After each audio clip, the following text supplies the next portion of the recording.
Right, now let us look at TC12. So this is an introductory session. So TC12, this is company law. Company law. Right, so the course will actually follow the ICAM manual. So the reference material is basically the ICAM manual. Now, let us look at the course outline, basically, and the approach to the whole course when it comes to company law. So,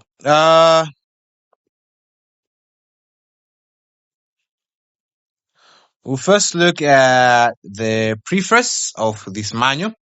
Let us now look at the introduction. The Institute noted a number of difficulties faced by students when preparing for the Institute's exam. One of the difficulties has been the unavailability of study manuals specifically written for the Institute's exams.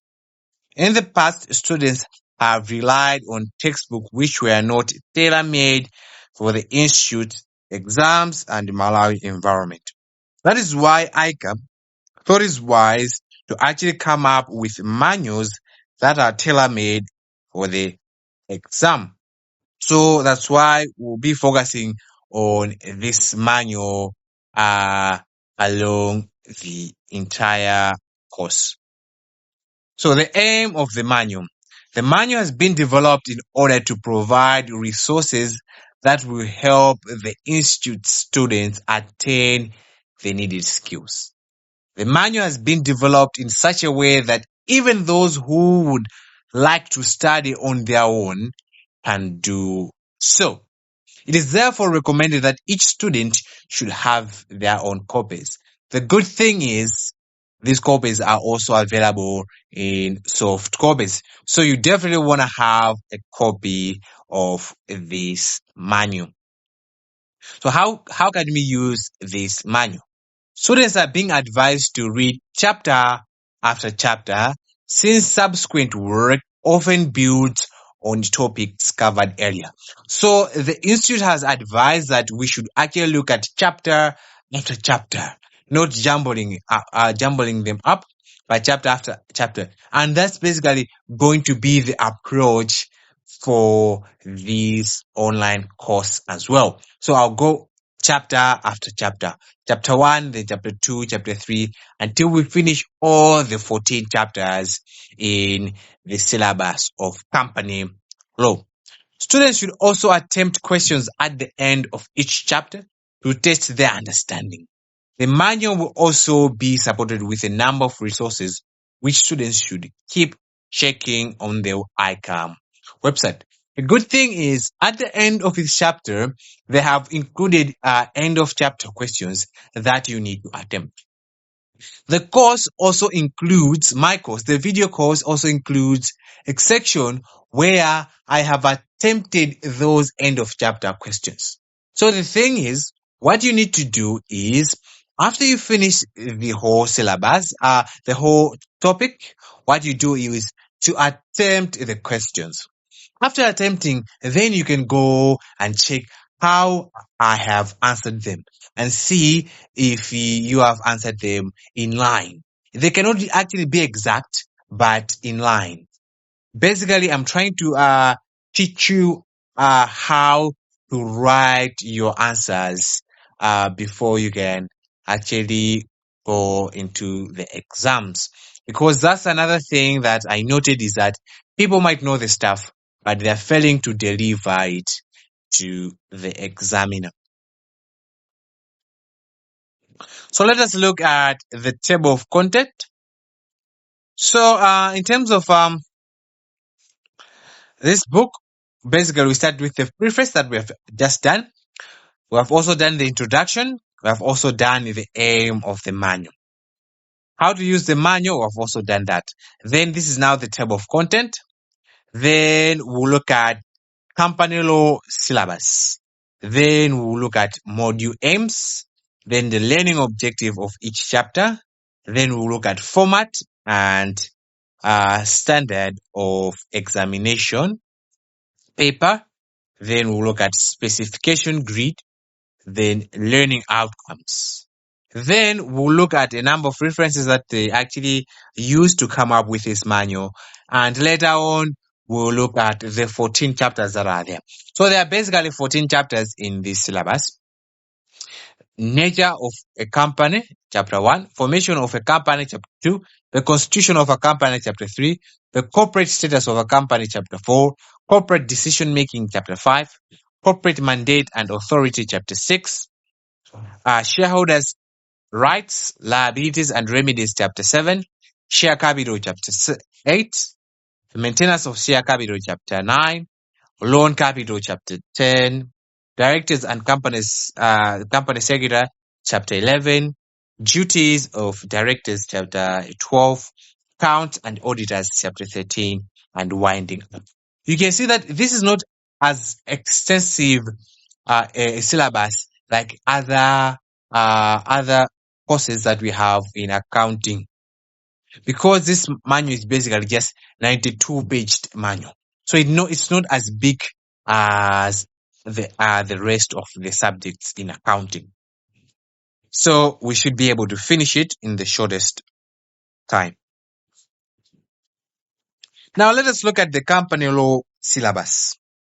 So the module aim or the course aim, right, is to develop candidates' understanding of company law theories and practice. That's basically the aim of this module or this course, right, is to develop your understanding of the theories behind company law and the practices in Malawi.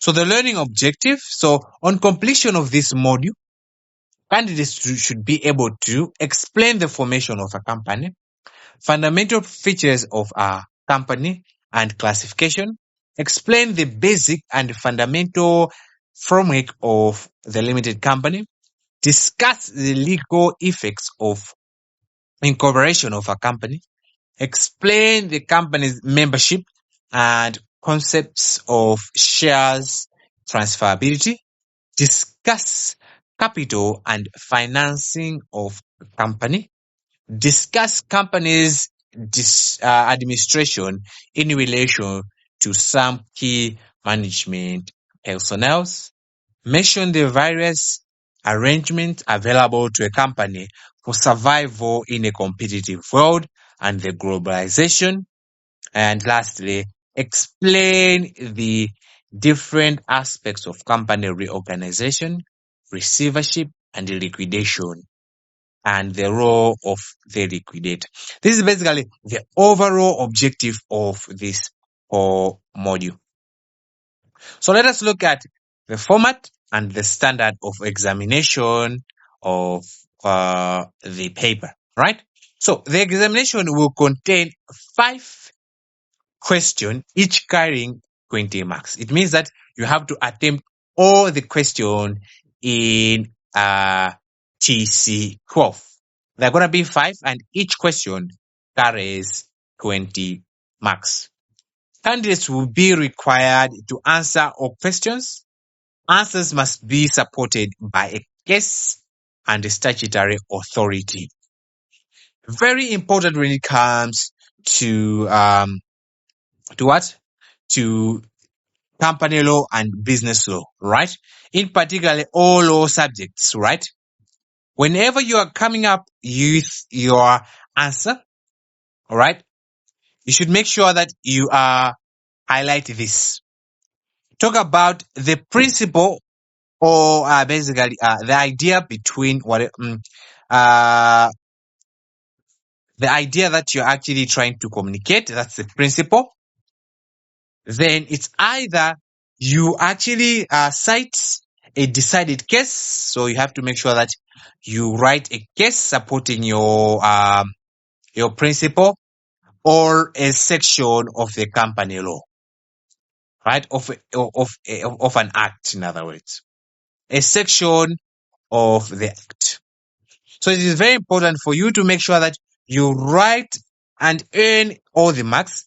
Make sure you highlight the principle, you write the case or the act, and make sure you can, if there is something to do with giving advice, make sure that you give your decision or your advice at the end, your conclusion. If you do this, it means that you will be able to maximize your marks and get full marks. But most people might give half-baked answers. That's why this course has been developed, for you to develop skills on how to answer questions in company law. Let us look at the specification grid. So the specification grid, right? The grid shows the relative weightings of subjects within the module and should guide the relative study time spent on each. Over time, the marks available in the assessment will equate to the weighting below, while slight variations may occur in individual assessments to enable suitable rigorous questions to be set. So this is basically the question grid. Or question mark grid or specification grid. So basically, this is just giving you an idea how much marks they might give for each particular question, right? Or particular topic area. The nature of a company might have 10. Formation might have 5. Promotion might have 5. Constitution of a company might have 10. Corporate status might have 10. Corporate decision might have 5.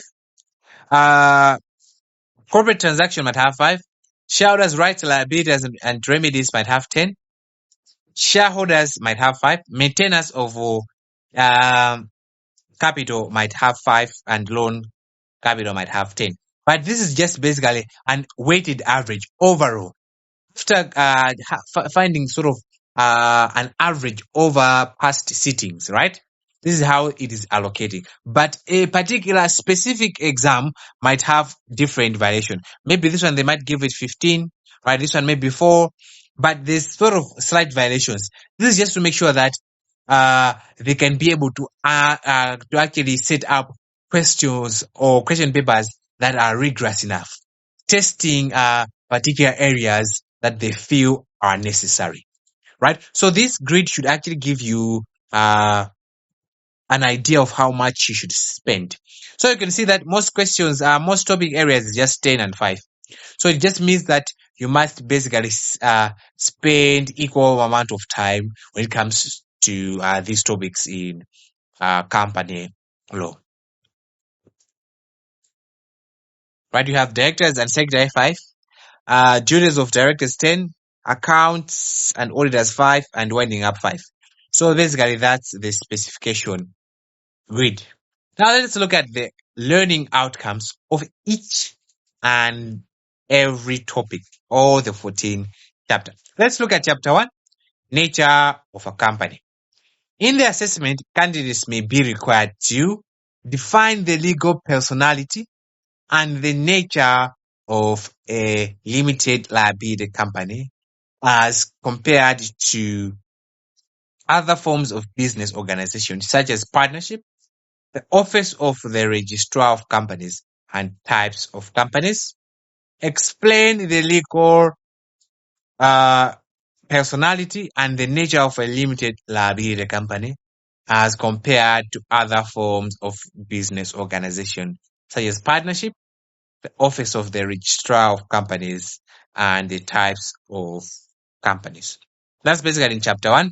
In chapter 2, right, formation of a company. In the assessment, candidates may be required to explain the relevance of the office of the registrar, distinguish a company from a sole trader, partnership, and other association, define types of companies, explain the significance of a promoter in the formation of a company, explain the duties and remedies for breach of duty, discuss the liabilities under pre-incorporation contract, explain the legal effect of certificate of incorporation. That's chapter 2.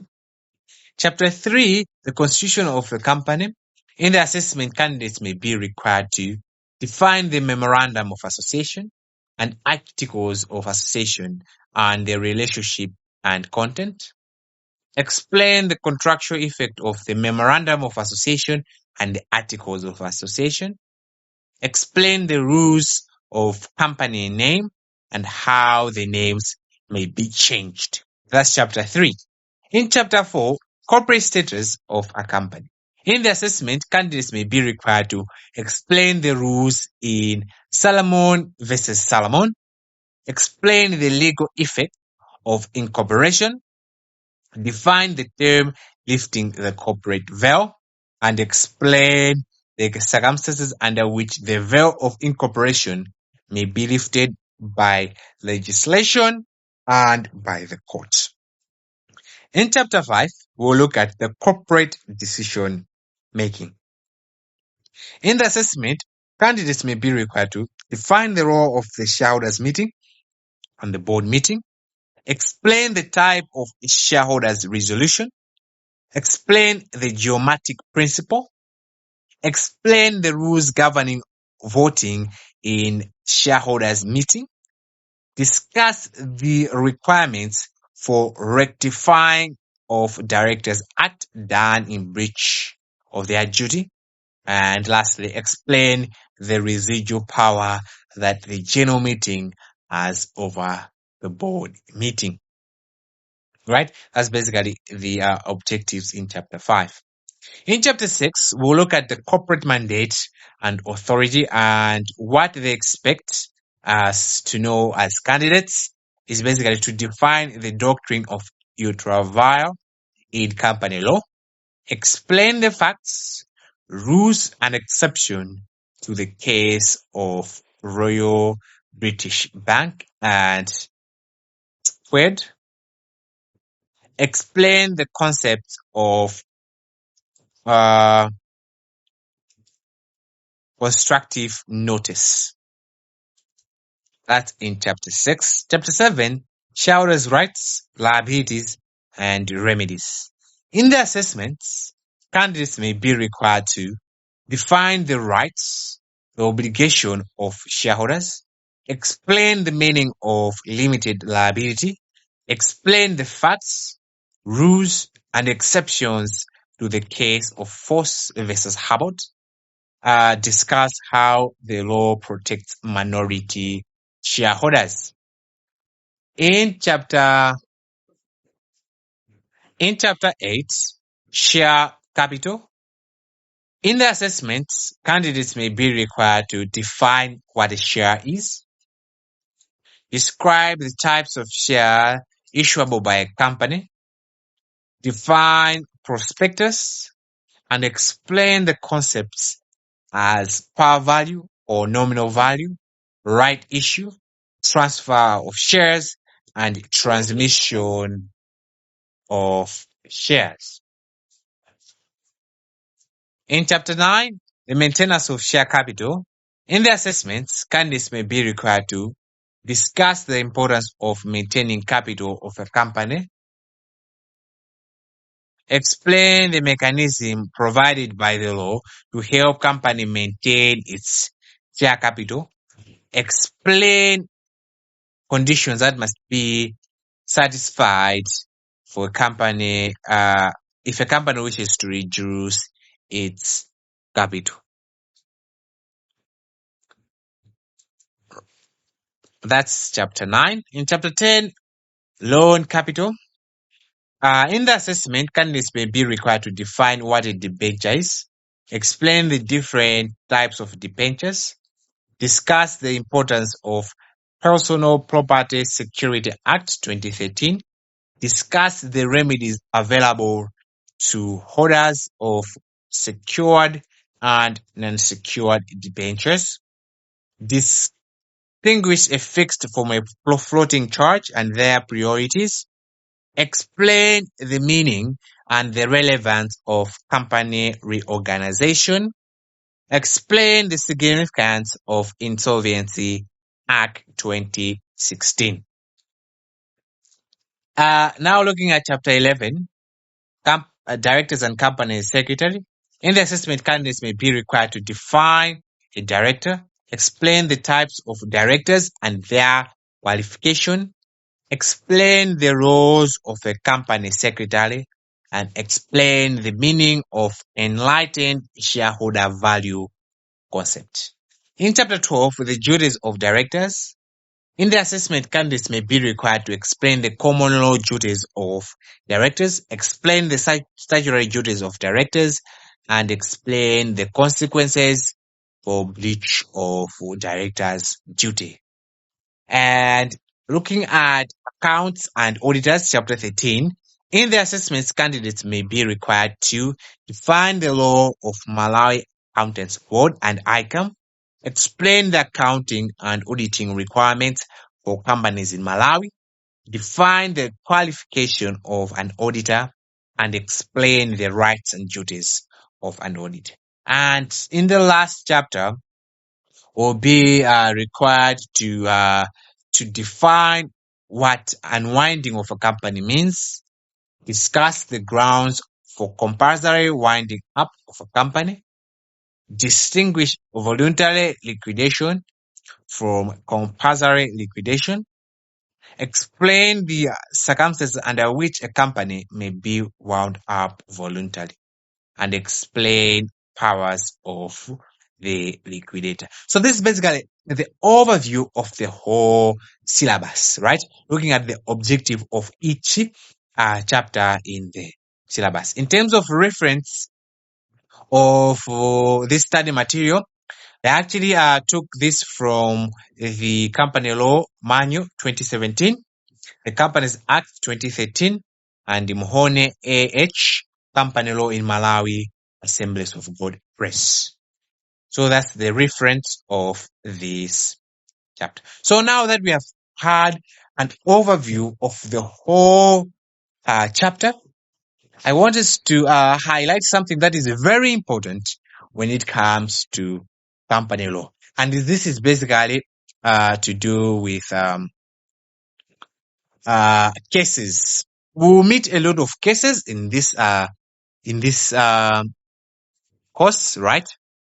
So I just want us to highlight the most important things in a case, right? So first thing is to know who the plaintiff, also known as appellant, means. So the plaintiff or the appellant is basically the one that has sued. The one that has sued. The one that has sued someone. The person that has sued someone is called the plaintiff or the appellant. The one that has been sued, right, is called the defendant. Right? The one accused or sued. The one accused or sued. Right? Is called the defendant. So these are the two parties in a lawsuit. Two parties in the lawsuit. The plaintiff and the defendant. So in terms of how a case is written, it is basically the appellant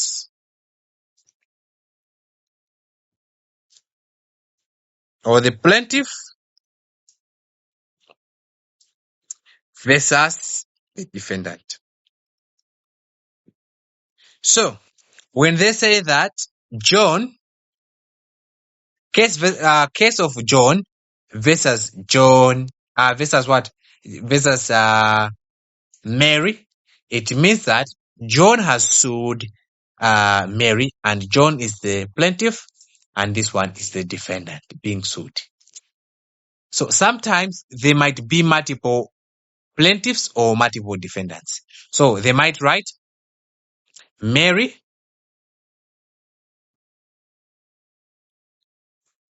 Jane, Rose versus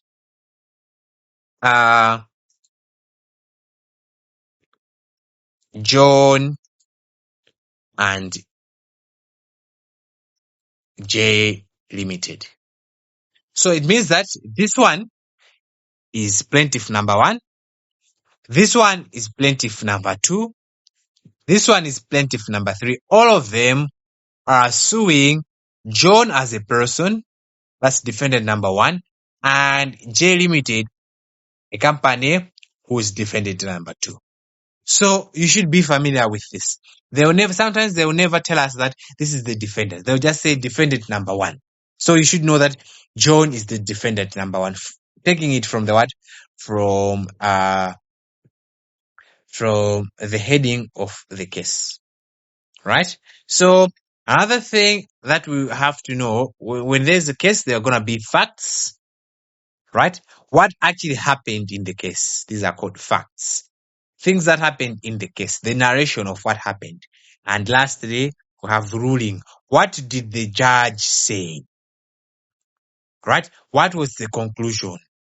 Or what was the decision that the judge made? So that's basically the facts, what happened, and the ruling, the decisions of the judge. So basically, that's something that I wanted us to highlight before we start, because one thing we should know is that cases are paramount in this course. When answering your marks, for you to get top marks, make sure that you include cases. I'm not saying that if you do not include cases, you can fail. I know scenarios where people just included the principle behind the law and did not include cases, but still got the pass mark. The bad thing is that you get marginal marks. You lose on marks to do with cases and sections.